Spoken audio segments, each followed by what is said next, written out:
The crocodile, it's really poignant. So the crocodile is very much about waiting and timing. So it's about knowing when to move and when to be still. This also speaks to, interestingly enough, this is a totem that comes forth for anyone struggling with their mental health or looking for, mental health in general and alignment in that way, right? Of mind, body, spirit, right? So it's really interesting because it holds within it that eyes dragon energy as well, which speaks of shadow work, seeing oneself and others clearly, high discernment, almost a magical level of intuition and clarity.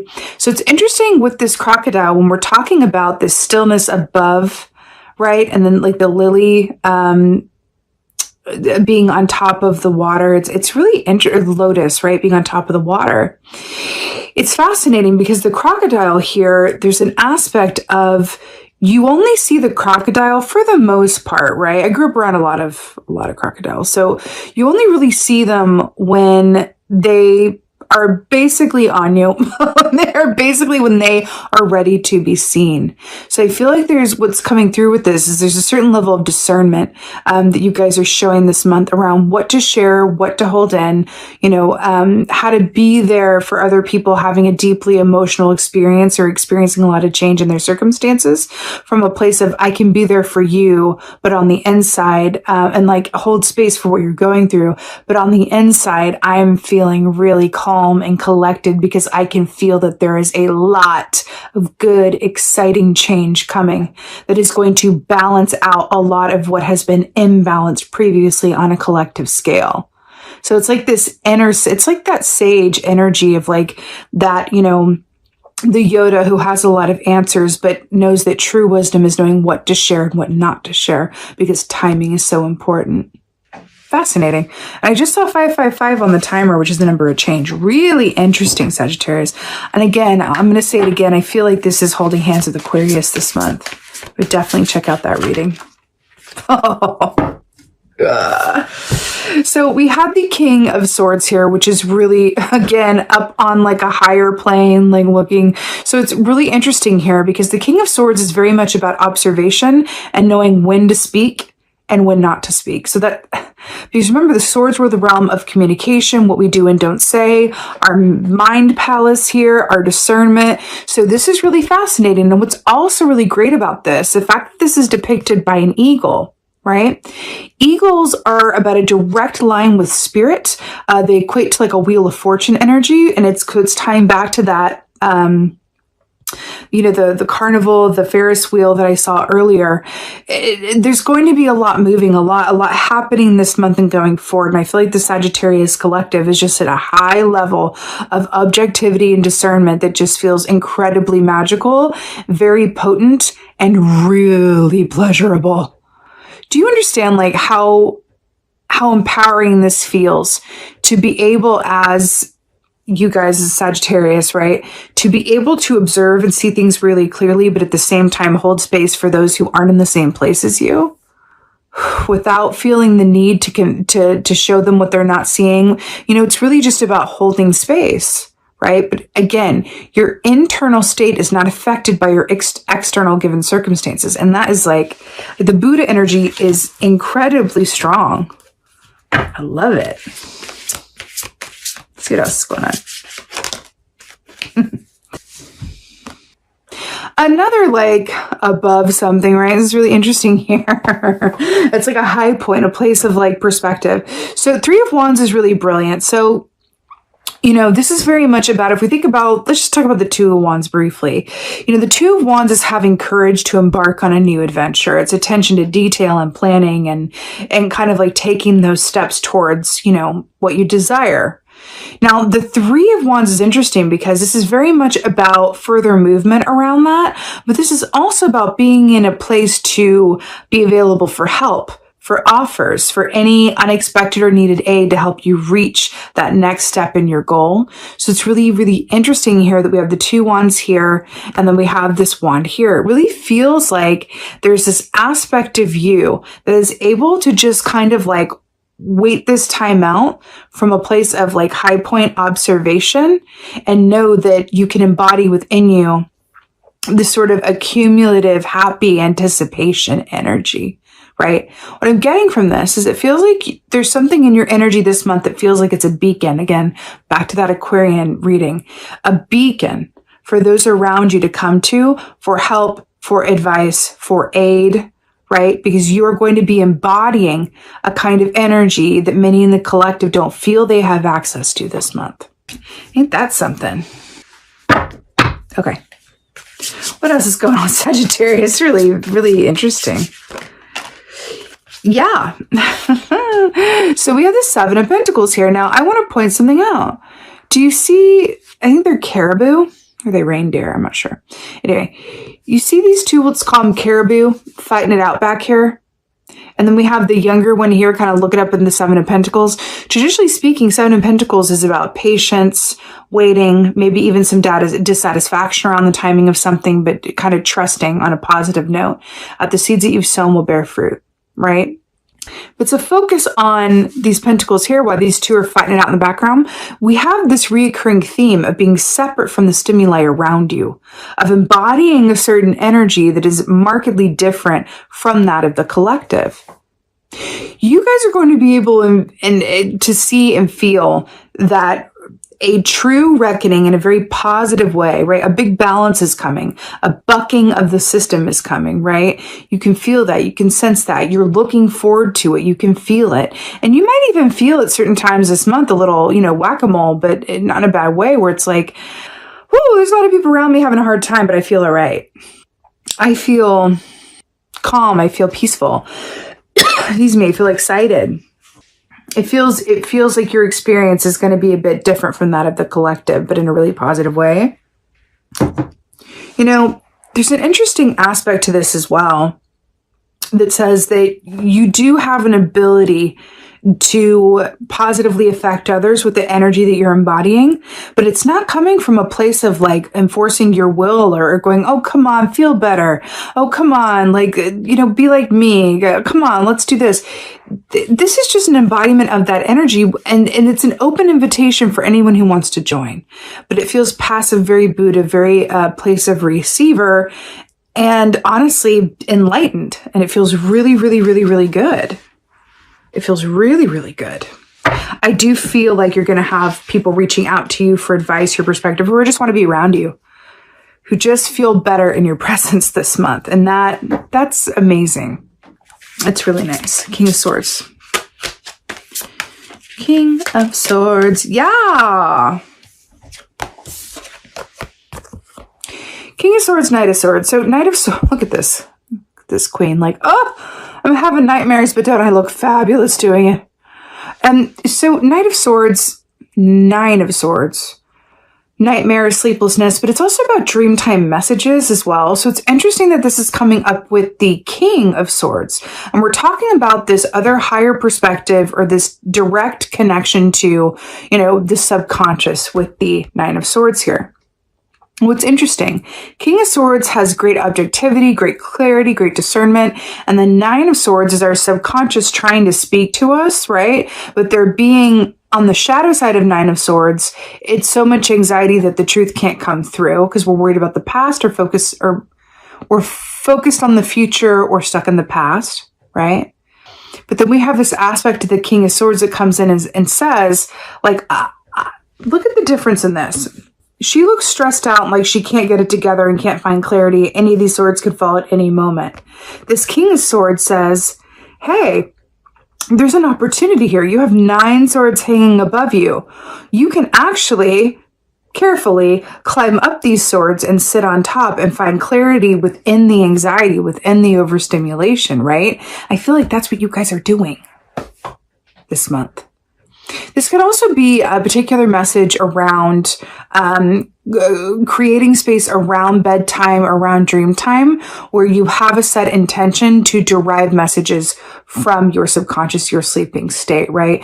Either keeping a dream journal near you or putting crystals under your pillow or really setting that intention before bed. It is an actual thing called dream work. You can set intention before bed that says, I set an intention to receive clarity around ABC, XYZ. tonight in my dreams. And then when you wake up, just write down whatever comes or how you feel. It doesn't actually matter if you remember your dreams or not. Your subconscious does. And so ideas may come to you like later in the day or even the next day or next few days. But also it's just about, you can write down how you feel when you wake up, because we can always remember how our dreams made us feel, if not the details. And I feel like there's a lot of helpful insight in that for you, which is really nice. 3 of Wands. Another call to ground yourself as well this month, I'm feeling, is really important. Wow. 10 of Swords with the 3 of Wands. Fascinating. So what's brilliant about this is that we have a lot of like interesting bird energy happening here. So we have the owl here, right? Which speaks of seeing just as well in the nighttime as it does during the day, inner and outer clarity, back to that crocodile / dragon energy, right? So it's really fascinating with this 10 of Swords when we're talking about, not just clarifying the 3 of Wands, but when we talk about this traditionally speaking, this is about the full end of a cycle that can lead to despair, loss, sorrow, all of those things. And then we have the owl here saying, but if we can view loss or endings, not from a place of attachment, back to that Buddha energy, not from a place of attachment, but from a place of objective clarity, right? Then we can kind of see the higher purpose as to why that needed to come to an end and make room for something better and new down the road. Back to this 3 of Wands, right? Listen, there's going to be a lot of endings that are happening that are going to begin this month, but really take shape a bit more into the year. A lot of endings having to do with, how things work, the major systems, those in power, a lot of the things that we believe and feel and our desire, there's this really strong feeling of desire and an urge around certain things wanting to end so that other things can begin. There's a really strong energy around that. So I feel like with this 10 of Swords and this 3 of Wands, I feel like also this is commenting on the fact that you have direct access to this higher point of view, again, with that internal, not affected by the external, where you can kind of see the divine order and the rhyme and reason to a lot of things that others are on the wheel with that Ferris wheel and can't necessarily see the way that you do.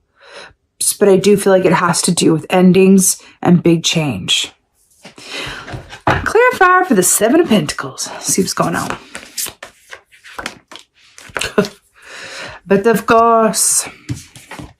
So we got the 2 of Swords here to clarify the 7 of Pentacles. Now, let's talk about this. We talked about the 7 of Pentacles. This is a call for patience and trust that the seeds that you've sown will bear fruit.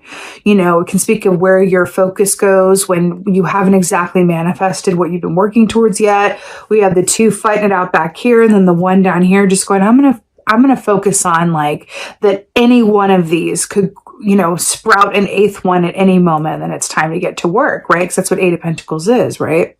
So it's interesting that the 2 of Swords is clarifying that, because the 2 of Swords is very much about a meeting of the heart and the head. But this is about taking the time out. And see the blindfold here? And we're talking about vision and a higher perspective and an internal, external state, right? It's really interesting that we have the 2 of Swords, and it's just about, okay, let me just like get out of my own head with that blindfold, right? And then use my third eye to look inside, right? Again, very Buddha energy here, to access what the best step is moving forward, right? You are using this time before things really begin moving again, like really like kind of like, woo, we're off to the races. You are using this time very, very wisely, very, very wisely, about really going within and allowing yourself to have an experience that is deeply personal, deeply insightful, and very individual to you, where you're going and what you desire for your own path moving forward. And it feels really good. But it does feel like there are certain endings that are coming along this month. And, while I do feel with this Buddha energy, with this like having a higher perspective energy, I do feel like this is a blueprint. What we're looking at now for the month is a blueprint of the energies as they are, right? Which are changeable. And the opportunity you have, a way that you have available to you to work within this energy for your highest and best good, right? But I do feel that this is something that is not going to happen, like most things, is not going to happen just by magic and without any effort on your part as well. You have an access to this through your diligent effort and intention, right? To remain grounded, to access through internal means, whether that's meditation or, quiet time, still time, time outside of the stimuli of others. You have the ability to take this time and get that higher perspective and be a beacon and not allow your, what's going on around you to affect how you feel. You have the potential and ability to do that, but it is going to take you intending for that to be the case. Does that make sense? It's not like, oh, I just woke up and I feel great, but everyone else is like having a tough time. No, it's about observing that and then setting that intention within yourself, right? To focus on the energy that is available to you and like what you feel, almost like clairvoyantly. You're able to feel what is coming and why the endings are necessary this month, why the change is necessary this month, because you can see, you can feel that something is coming up as a result that is very desired. So it feels like you have the ability to be the observer this month while those around you are being the experiencers. You're the observer, others are the experiencers. And we all have our turn being the experiencer while others around us are observers. But that is the role that you have the potential to play with and for yourself, but also for the people around you this month, okay? I gotta tell you, I'm an air sign myself. I would pretty much always prefer to be the observer. So I would say definitely enjoy, if you choose to work with the energy as it is this month, definitely enjoy that because it's something that is not always the case. Let's get Oracle. Oh my Lord. Eagle King, we got Eagle here again. Back to the King of Swords here. So this says the big picture, angelic help. The big picture, angelic help. The Eagle here. The Eagle King is a really auspicious oracle to get because it speaks of having a direct line to spirit and to the divine in order to help you gain clarity, wisdom, and inspiration. So this is always really auspicious whenever this comes up, and it's really brilliant. Remember, it's a direct line to spirit, that being able to see the bigger picture, right? Remember, this says big picture when we're talking about, being on top of the Ferris wheel, hovering above it, Buddha, being able to see very, very clearly, to not have the emotions dictate the internal state.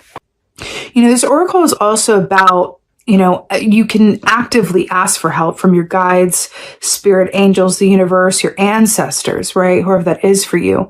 Call upon that in order for them to, even if it's during your dream time, right? With the Nine of Swords, to give you that perspective, that wisdom, that clarity, right? You have an ability to do that this month through being an observer. Again, this is very, very auspicious, the big picture. Angelic help.